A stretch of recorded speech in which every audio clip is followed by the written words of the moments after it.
Los carteles no existen. Capítulo Trump llegó tarde al fin del mundo. Estados Unidos, el narco y la reforma energética en México. El domingo 5 de febrero de 2017, a las 4 p.m., tiempo de la costa este de Estados Unidos, la cadena de televisión Fox transmitió una entrevista con el presidente Donald Trump como parte de su show previo al juego anual del Super Bowl. El contenido de esa entrevista, que debió alarmar a todos los que tuvieron oportunidad de verla mientras esperaban el juego, tuvo una mínima repercusión en los medios mexicanos a pesar de que sí fue motivo de asombro en Estados Unidos. La diferencia entre nuestra recepción y las reacciones estadounidenses debe pensarse con cuidado por sus peligrosas implicaciones geopolíticas para nuestro presente y futuro inmediato. Trump decidió seguir con una tradición iniciada por el presidente Barack Obama, quien desde 2009 concedió entrevistas antes de cada Super Bowl con una enorme teleaudiencia. Pero, a diferencia del frecuente tono mesurado y conciliador de Obama, las declaraciones de Trump debieron causar en México una conmoción política nacional. En cambio, pasaron inadvertidas por un público mexicano despolitizado que aplaudía emocionado por un partido disputado entre dos equipos que con sus nombres simbolizan puntualmente el estado político actual del vecino país del norte: los Patriotas de Nueva Inglaterra y los Halcones de Atlanta. La elocuencia involuntaria de ese partido no podría haber sido más pertinente.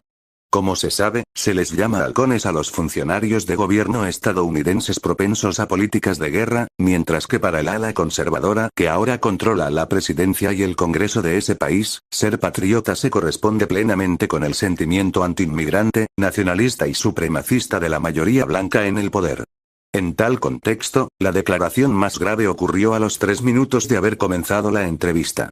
El presentador de noticias Bill O'Reilly preguntó a Trump si había realmente amenazado al presidente de México Enrique Peña Nieto con enviar tropas estadounidenses para contener al narcotráfico.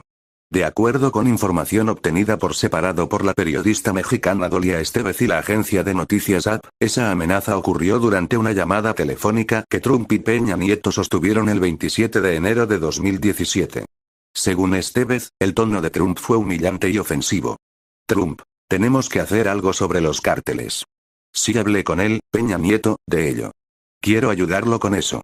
Creo que es un muy buen hombre. Tenemos una muy buena relación, como probablemente sabes.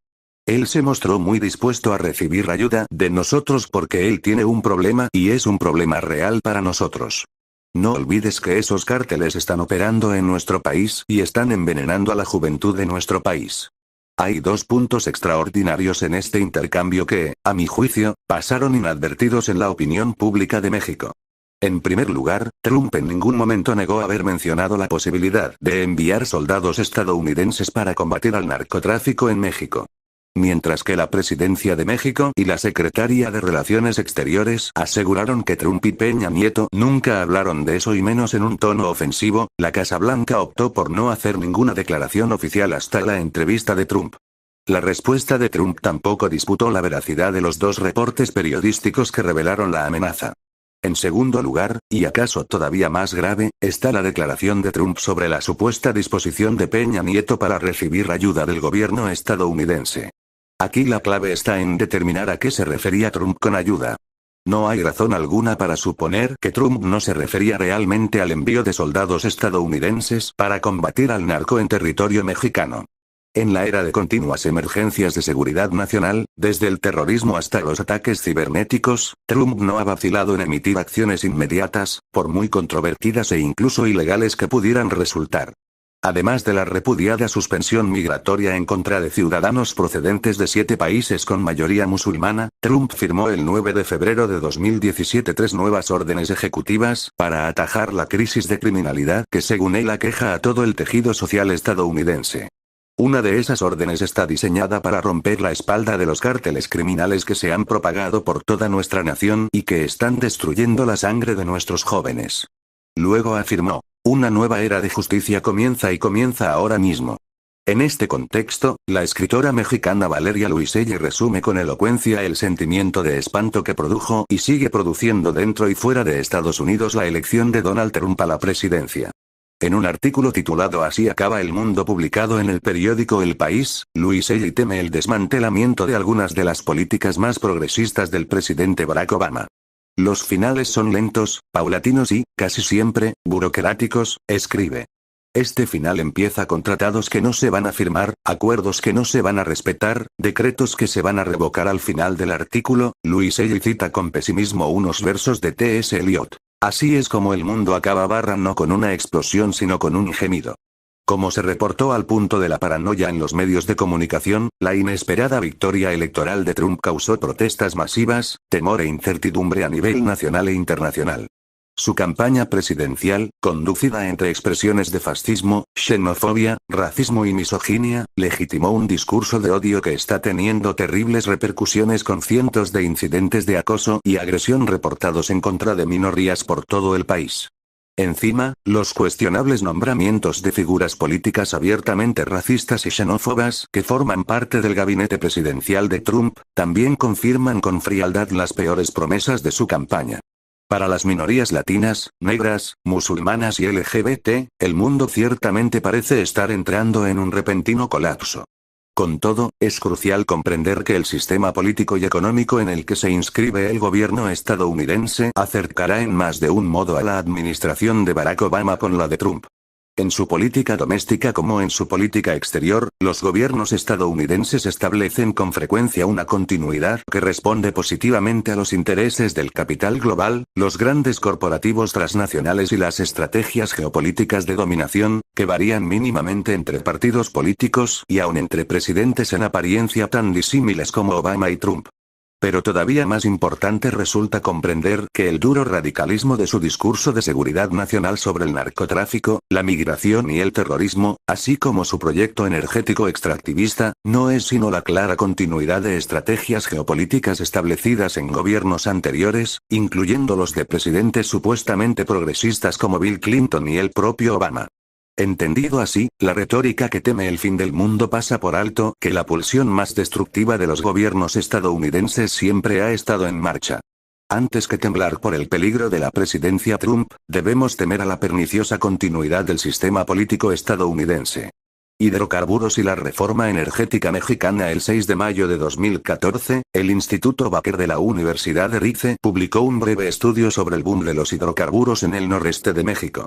El trabajo de investigación, firmado por los académicos Guadalupe Correa y Tony Payán, explica cómo la cuenca de Burgos, que atraviesa los estados de Tamaulipas, Nuevo León y Coahuila, se ha convertido en una de las principales zonas del mundo para la exploración, extracción y refinamiento de hidrocarburos. Con la caída de los precios del petróleo y el desmantelamiento gradual de Petróleos Mexicanos, Pemex, los gobiernos de Felipe Calderón y la actual presidencia de Enrique Peña Nieto han impulsado una reforma energética que no será sino la concesión a intereses privados y extranjeros de esa enorme riqueza aún por explotar. Como anotan Correa y Payán, México de hecho ocupa el cuarto lugar mundial en reservas naturales de gas shale. Los académicos notan en este punto una enorme incoherencia. Aunque según las autoridades mexicanas los Zetas, el grupo exmilitar que formó su propio cártel, controla el territorio donde se encuentran estos importantes recursos naturales, el gobierno de México sigue financiando proyectos de inversión y de hecho ha incrementado el gasto público en infraestructura de transporte. ¿Cómo es posible que el Estado financie proyectos en territorios controlados por narcos? La clave está en comprender la reforma energética y su relación con los discursos de seguridad nacional entre México y Estados Unidos. Más que bien recibida por la administración de Obama, la reforma energética en México fue propulsada por su gobierno.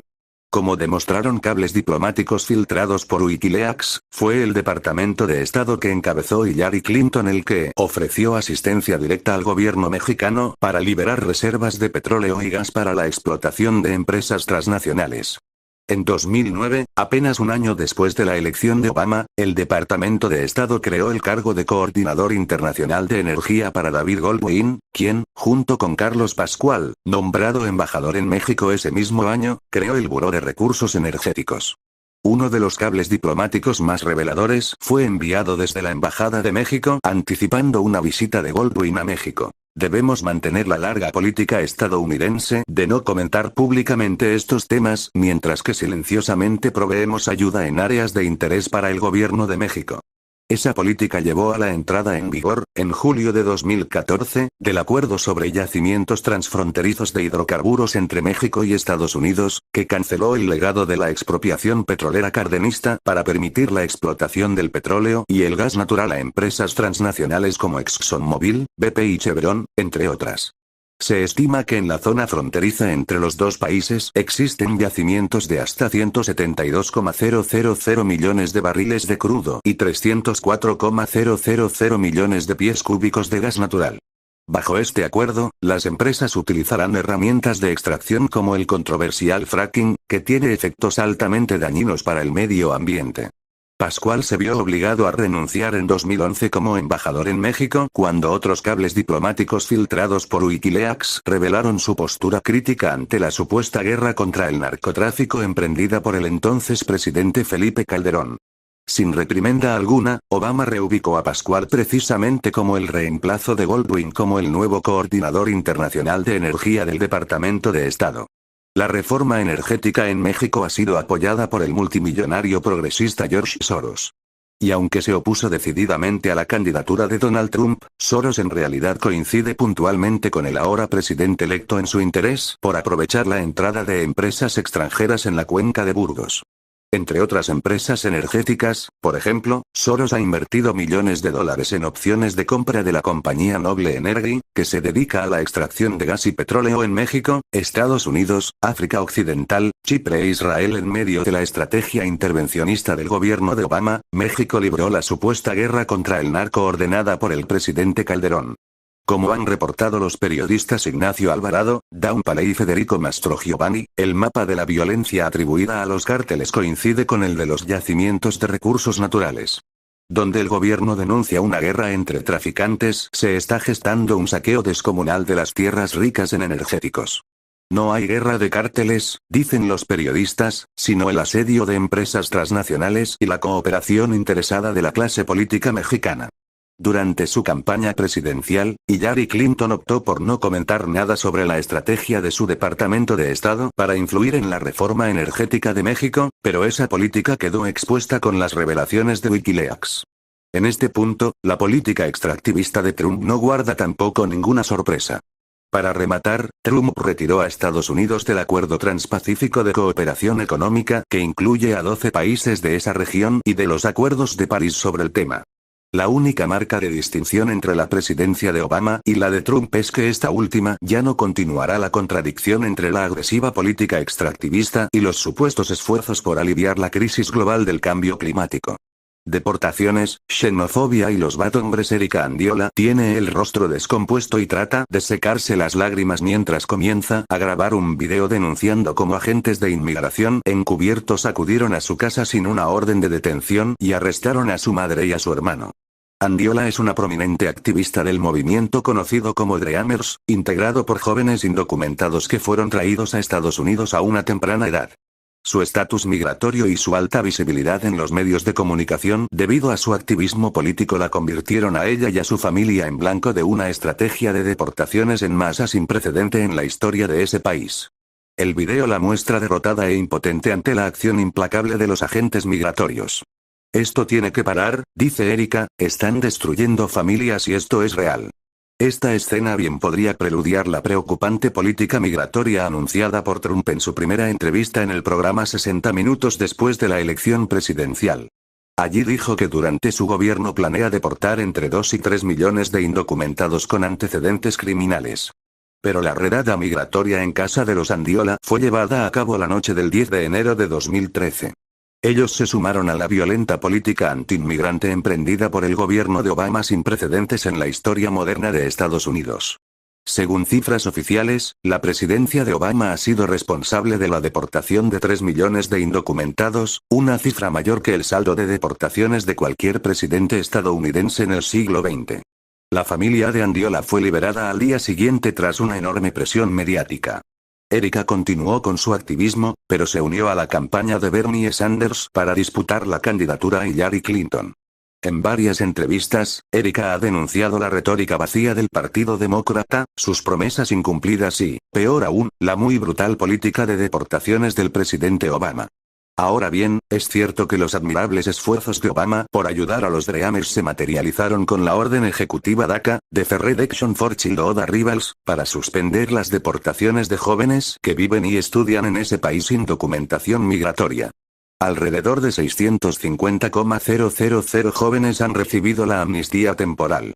Pero aún el total de Dreamers que podría beneficiarse de la DACA, 1,7 millones según datos del Migration Policy Institute, palidece ante los casi 3 millones de deportaciones ordenadas durante la presidencia de Obama. Solamente en 2012 su administración deportó a 409,849 inmigrantes indocumentados.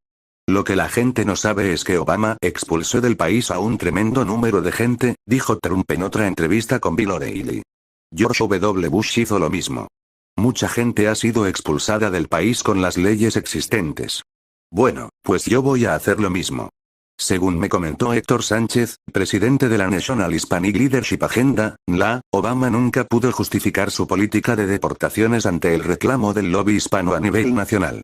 Por otra parte, Clinton se comprometió a revisar esa política solo después de una intensa presión por parte de las organizaciones civiles hispanas.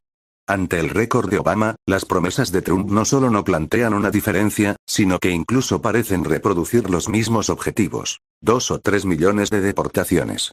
Trump llama bad hombres a quienes son sujetos a deportación, según él todos aquellos que tienen antecedentes criminales, sobre todo los traficantes. También Obama aseguró lo mismo. Securitarismo e intervencionismo. El discurso securitario en torno al terrorismo y el narcotráfico, con frecuencia deliberadamente confundidos por la retórica estadounidense, han disparado el intervencionismo en regiones como América Latina y Medio Oriente. Nada de lo anunciado por Trump debería de horrorizar a las víctimas de la vigente política exterior de Estados Unidos.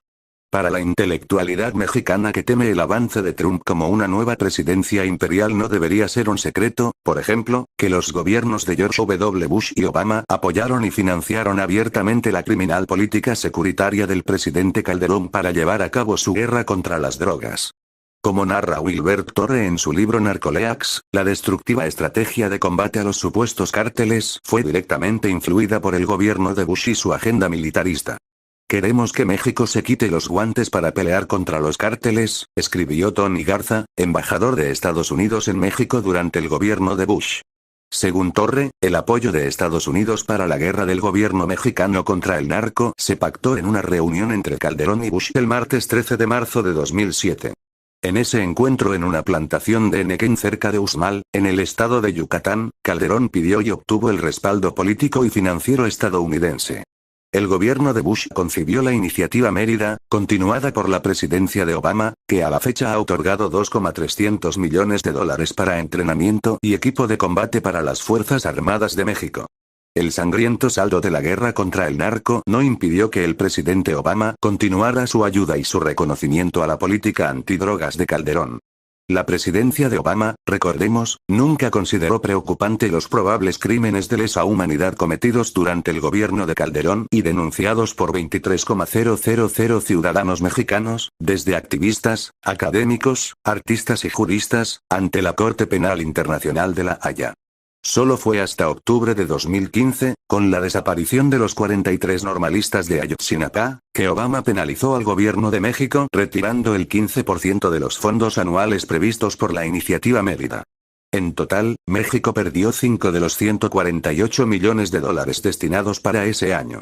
Como en la reforma energética de México, el Departamento de Estado dirigido por Hillary Clinton ha sido vinculado a la concesión de reservas mineras y recursos hidroeléctricos hondureños a empresas transnacionales. Así lo denunció la célebre activista ambiental Berta Cáceres, quien fue asesinada en marzo de 2016 mientras luchaba en contra del proyecto de una represa hidroeléctrica en el territorio indígena de Lenca. La disputa por los recursos naturales de Honduras se acentuó con el golpe de Estado en 2009 que derrocó al presidente democráticamente electo Manuel Zelaya. Clinton respaldó el golpe y repitió la acusación infundada de que Zelaya podría ser un nuevo dictador al estilo de Hugo Chávez en Venezuela. Aunque el golpe fue deplorado por la Unión Europea, la Organización de Naciones Unidas, ONU, y la Organización de Estados Americanos, OEA, Clinton apoyó el llamado a un nuevo proceso electoral y se negó a promover la reinstalación de Zelaya a la presidencia. Durante la campaña por la candidatura presidencial en el Partido Demócrata, Bernie Sanders denunció repetidamente la cercanía personal e ideológica de Clinton con Henry Kissinger, el siniestro secretario de Estado que durante la presidencia de Richard Nixon apoyó el golpe de Estado de 1973 en contra del presidente Salvador Allende en Chile y la subsecuente dictadura del general Augusto Pinochet.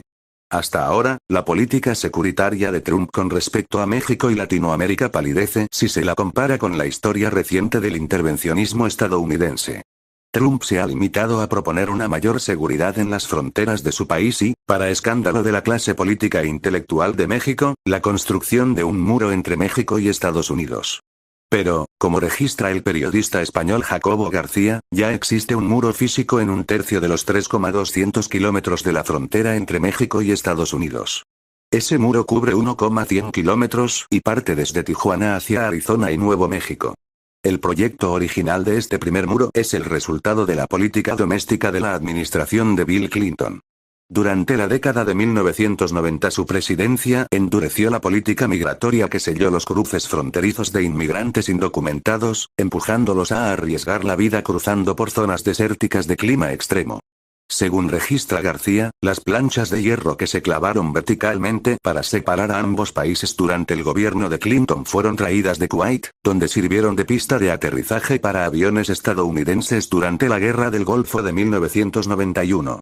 Señala García. Los demócratas levantaron, sin voces ni aspavientos, el polémico muro de la misma forma que Barack Obama ha sido el presidente que más indocumentados ha expulsado durante sus casi 8 años de gobierno. En el segundo tercio de la frontera existe un muro virtual con cámaras, sensores de movimiento y térmicos, dispositivos de rayos X y más de 20.000 agentes de la patrulla fronteriza, la cual pertenece a la agencia Homeland Security, una de las más grandes de Estados Unidos, con unos 240,000 empleados. Del último tercio de la frontera se encargan grupos de vigilantes, como los Minutemen, pero también las condiciones climáticas del desierto, que han cobrado la vida de más de 8.000 migrantes. En comparación, como recuerda García, el muro de Berlín causó la muerte de entre 200 y 500 personas que trataron de escapar de la represión política. La política migratoria de Trump, bien pensada, es irrisoria.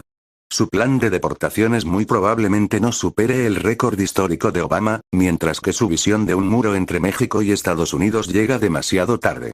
Clinton y Obama tuvieron una visión temprana del securitarismo y ya hicieron realidad buena parte de las pesadillas bravuconeadas por la campaña presidencial de Trump. Lo mismo ocurre con la política exterior de Estados Unidos y su intervencionismo sistémico para conducir el extractivismo por varias regiones de América Latina. En el peor de los casos, Trump se propone la continuación del proyecto imperial de Estados Unidos. En una reciente entrevista con el servicio de noticias Reuters, Enrique Escalante, el director general del Grupo Cementos de Chihuahua, escandalizó al público mexicano al declarar su intención de aprovechar las ganancias que generaría la construcción del muro fronterizo vendiéndole al presidente Trump los materiales necesarios.